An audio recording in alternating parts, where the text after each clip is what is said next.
Hello mga kasisi at mga kaludes. Ayan, magluluto po ako ngayon ng aming ulam na adobong pork. At ayan, sinimulan ko na nga po ang paggisa ng bawang.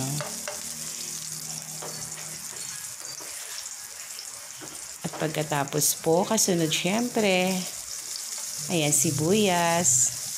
Dalawang yan, always talaga kapag tayo may mga niluluto. Bawang at sibuyas. Partner. At kasunod na syempre, inilagay ko na yung pork. Yan, isasangkutsa ko lang yan.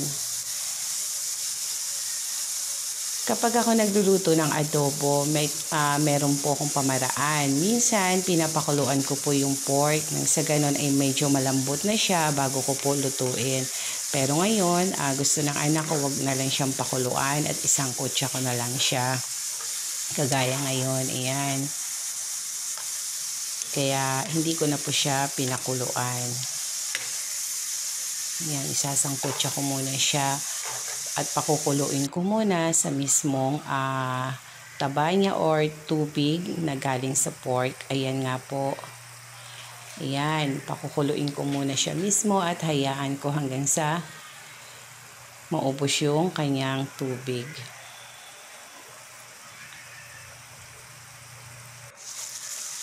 At ayan na nga mga kasisi, yung mga kaludes, wala na yung tubig mismo ng pork.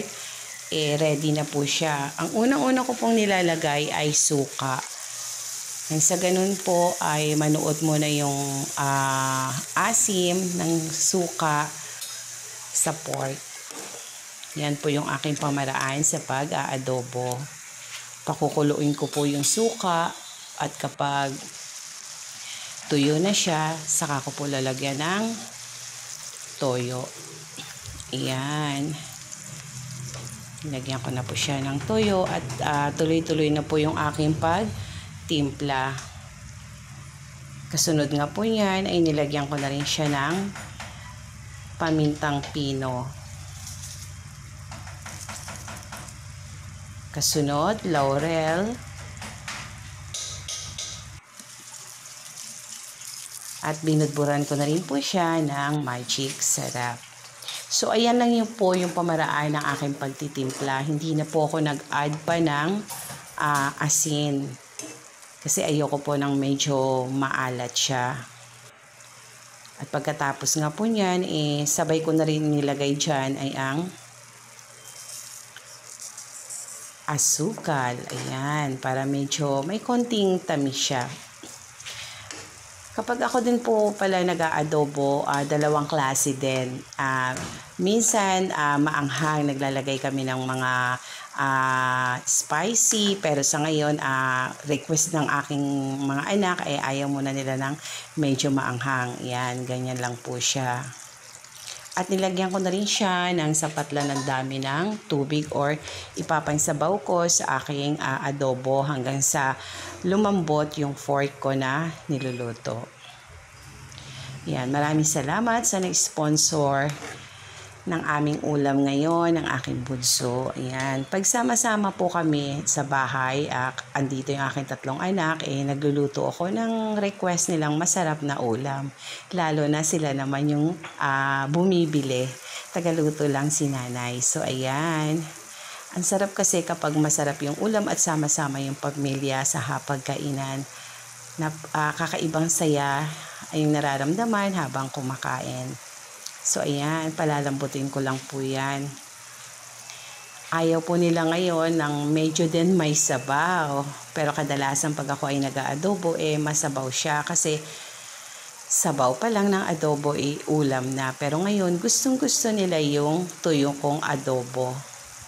So, may mga panlasa din sila minsan na hinahanap-hanap nila na iba't ibang klaseng luto ko. Parang hindi nga naman sila maumay kasi kadalasan may sabaw and maanghang siya. So, ngayon naman, tuyo yung aking adobo at hindi naman siya maanghang. So, diba, nakakatuwa din. Ayan, alam niyo ba mga kasisi, mga kaludes, talaga naman na parami yung saing ko dyan. Kasi nga, tatlo ko kasing anak ay mga lalaki at may kalakasan talaga silang kumain. Lalo na kapag ganitong kasarap yung ulam. mapapa-only rice ka talaga. Diba? Ang sarap. Yan, malapit na po siyang maluto at talagang namang naaamoy ko na yung bango. At nakakatakam na rin siya. Yung tipong magugutom ka na habang pinapanood mo, tinitingnan. So ayan, luto na nga po yung aking adobo. Sarap mga kasisi at mga kaludes. Ayan, magkakainan na po kami. Samahan niyo po kami. Ayan, sa mga hindi pa po nakasubscribe sa aking channel, pakisubscribe po, like and share. Ayan, pindutin niyo na rin po yung bell para ma-notify kayo every time na ako ay may i-upload na video. Maraming salamat and God bless.